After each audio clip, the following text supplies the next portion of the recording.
I mean, all the good bits have been taken, right? We've seen all the memes. There's the popcorn bucket. There's the like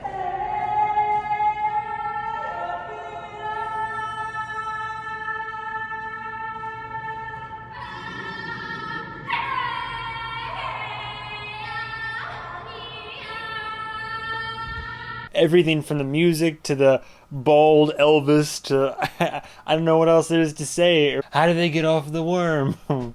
You've heard it all, so I mean, let's just hop right in, huh? As it is written.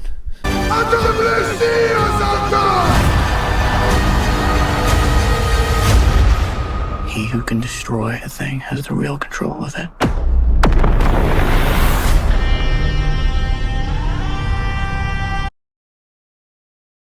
Today we have Dune Part 2. Just want to say, called it. I called it. I mean, granted, I'm not the only one who said this was probably going to happen, but in my review for the first Dune, which literally called it the next sci-fi epic, and I like to think that I actually had kind of a beat on the pulse on this one. Part 1 came out and people sure liked it and talked about it, but it wasn't until Part 2 now that people are really talking about it, and it's put up on this pedestal and people are shouting around the word masterpiece and perfect and the term best sci-fi film of this generation, these last 10 years.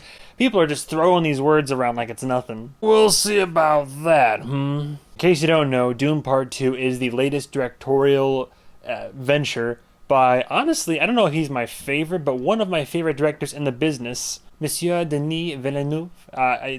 In case you don't know who this man is, obviously I've covered him before on the channel when I reviewed Dune Part 1. But the obvious one for anybody who doesn't know is he is the director of what is currently my favorite movie of all time, which is Blade Runner 2049. I love him. I love what he does. I love what he did with Dune Part 1. I think every film that I've seen of his so far, to some extent, I've either liked or loved it. You thought the first movie was stacked in terms of who's in it. Just great casting across the board, name after name after name. These big Hollywood names you've probably come to know and, in most cases, love. But the ones that you've seen get probably the highlighted the most were Timothée Chalamet, who I think I covered as recently as my review for Wonka. I mean, he's just getting role after role after role. Everybody loves the little twink. And then Zendaya. I don't know if I've really touched on her, of her, and Spider-Man, the Spooderman movies most recently. But what I wanted to give a shout out to, and this is no shocker, because all the people reviewing the film right now, everybody's pretty much saying the same thing about Austin Butler's character.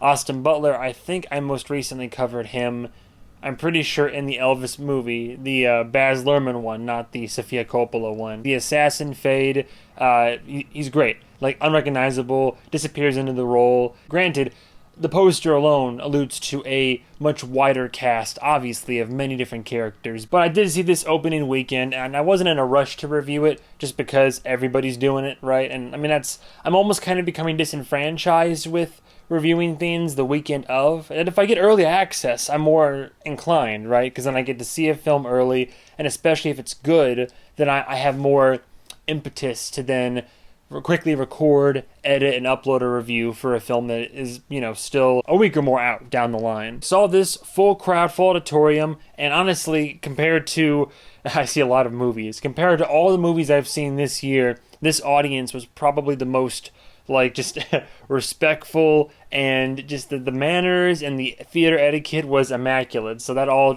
only went to further enhance my experience. I was trying to temper my expectations going into this, but before even getting to it, IGN threw their review out, Rotten Tomatoes and their percentages, and all the critic consensuses come in, and all the little tags and headlines start flying. You can't help but start to buy into the excitement, and then your friends will say stuff like, oh man, I'm really pumped to see this. People were saying it was going to be like a masterpiece, and a perfect film, no flaws, and I was sure it was good, but I was skeptical. But let's get into it. So I really enjoyed one, mainly for, people had problems with the fact that there was a lot of world building and character introductions, and that it wasn't, super fast-paced. I really like that kind of stuff. They're informing me as the audience, and the fact that I, as someone who has never read a single page of Frank Herbert's bibliography, right? Bibliography? I've never read any of the Dune books, any of them. So the fact that the first film was served as I thought, a masterfully done introduction to the world and the universe of Dune, and this one is just a further continuation of that. I know that Denis in interviews, he was saying that he was, if he could get part 2 approved, which shortly after part 1 came out he did, that he's like, well, we've established and laid the groundwork, now we can take off running in this direction. It's going to be balls to the wall sci-fi greatness. And sure enough, I mean, yeah, once you have all these people established, you can just keep on, you just shoot forward. And this film does that splendidly. It was a fantastic addition. The narrative I'm definitely interested in. Say what you want about adaptations. A friend of mine who knowledgeable about the books definitely has his fair share of qualms, and I get that. But from my perspective, the Jedi are evil. Digging the story, and for those of you that don't know, Dune is a cautionary tale, or at least the story of Paul Atreides, Lisan al-Ghib. He's not someone to be admired by the end of his arc, you know? It's a beautiful sci-fi epic. Denis already makes gorgeous films, all usually in conjunction with people that just really know what they're doing and skilled cinematographers and what have you. Which I rarely do this, but this prompts me just because the skill and the art and the beauty is so much there. But give a shout out to the cinematographer for Dune Part 2, Greg Fraser, who in conjunction with Denis has made a piece of art. I already love science fiction, and I love good, beautiful, textured, artistic cinematography, and this film provides that in spades. For a world that is just a sand planet, just between that and even the Harkonnen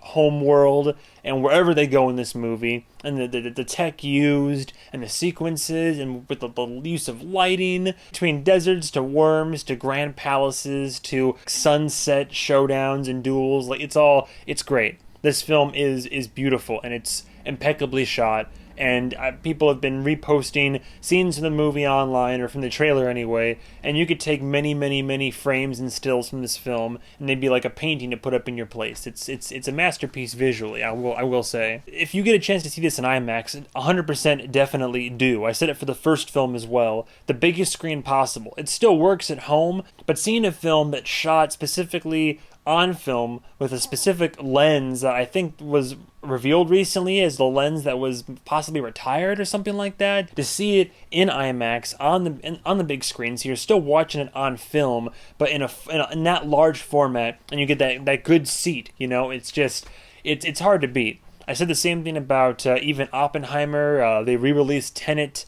Just any film in general that's meant to be seen and was filmed for the purpose of being seen in IMAX is almost always worth it. But in this case, definitely. You have an auteur behind the camera, the volume, the sound vibrating you in your seats, the visuals, just the size. It's all in conjunction with each other. It's great. As the first film built up a lot of the world and the lore and all that, this film manages to still push that forward even more. For the developing characters and plot lines and stories, we introduce new storylines, we introduce new characters that are from the previous Dune movie or the books. And I will admit though, I haven't read the books, but recently there was the 40th anniversary of David Lynch's Dune. That was interesting to see. It was a fun movie. I prefer these myself, but if you're an old Lynch Dune stan, I completely get it. And performances, I mean, no complaints, right? Chalamet, old Chalamet Don, putting him in a good film is one thing. That sometimes works and can get that acting, that prowess out of him. I've had complaints about him in the past where sometimes his delivery might fall a little bit flat. This movie, I'd say a good 90% of his delivery is good, if not great. I know people absolutely love the kid, and I like him. Near perfect performance from him.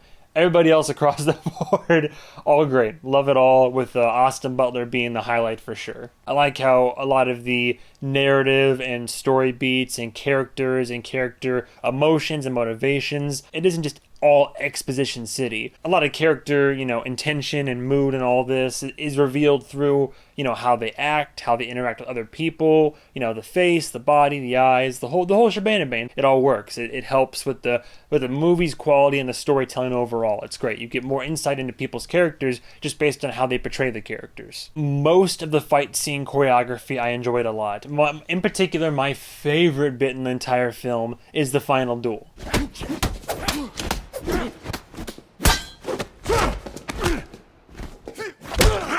There's still cool fights scattered throughout and that are, well choreographed and whatnot, but there's a caveat to that I'll address in a moment. But for the most part, the battle sequences are intense and crazy, especially at the end, and the fights there's a lot of implied brutality that comes across really well and all looks good and sci-fi and gritty and flashy on screen. And then lastly, the biggest pro is I loved the music in the first one. Somehow, some way, they made the music in this one even better. Still the same composer of Hans Zimmer and whatnot. Managed to crank it up another notch, and you have an evolution of the soundtrack that fits very tonally and thematically with how the story progresses. And people are always making fun of it online, but real talk, it's great. And it works so well in all these scenes. I wasn't sure how I felt after I got out of the movie. I enjoyed myself. When I was watching it, it was almost as if I wasn't watching it for the sake of critique. As I was watching the film, I just got sucked in and was just along for a ride.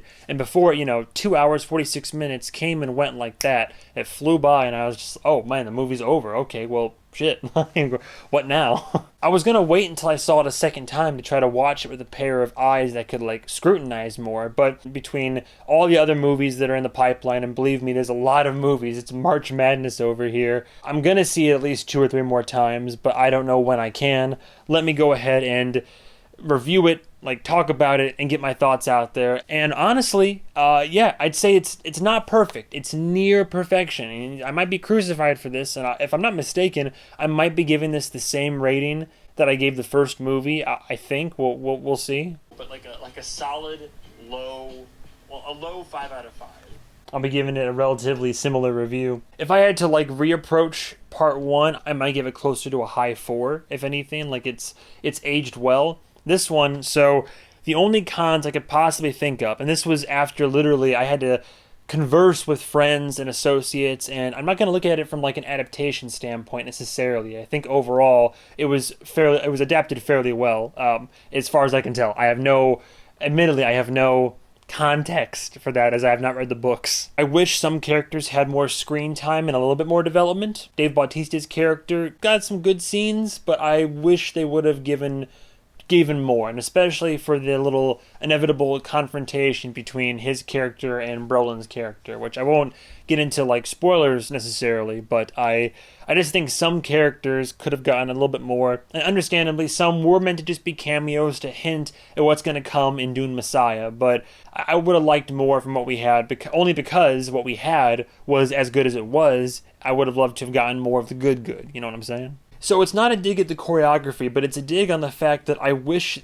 these movies were rated R. I understand why they're PG-13, and I've had this argument many times over with people, both on my channel and just in conversation in general. And it's kind of why I wasn't a huge fan of Argyle when I recently reviewed that. Not all films do this. I mean, the Batman did a pretty good job of taking advantage of its rating, but I feel like when you give a movie like this a PG-13 rating, it's a pro and con, right? The pro is you're going to get more butts in seats. You're going to be able to market it better. It's going to be easier to get audiences into a PG-13 movie because they don't even bat an eye.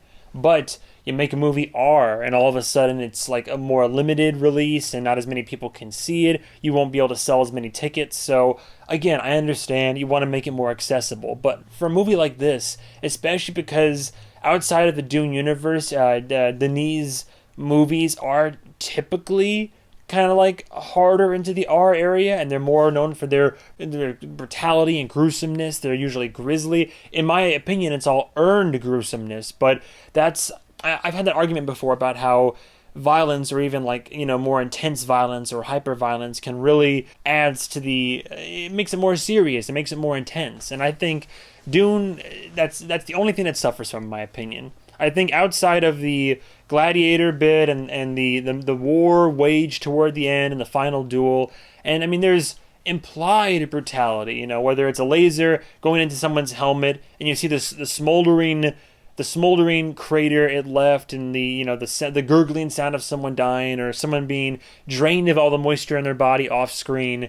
The implication of the horrors and the brutality of Arrakis are all there. The imagery, the symbolism, it all exists, so we know it's there. But part of me wishes that I could see more of it, especially because there are kills that are very much about, like a throat slit, or like a knife going into a throat, or people being like brutally executed in the field of combat. And I don't know.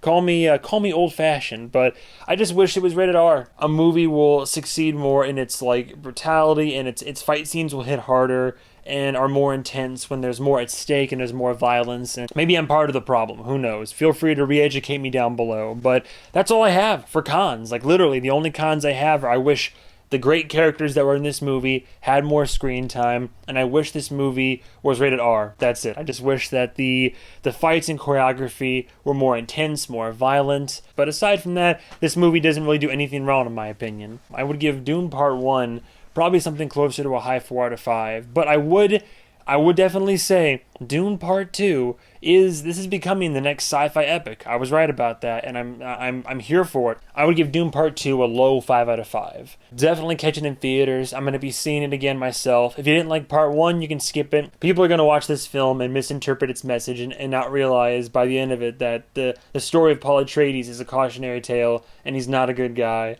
And you don't want to do what he did. Conversation for another time. But those are my thoughts on Dune Part 2. I did very much love the movie. I'm very excited to see it again.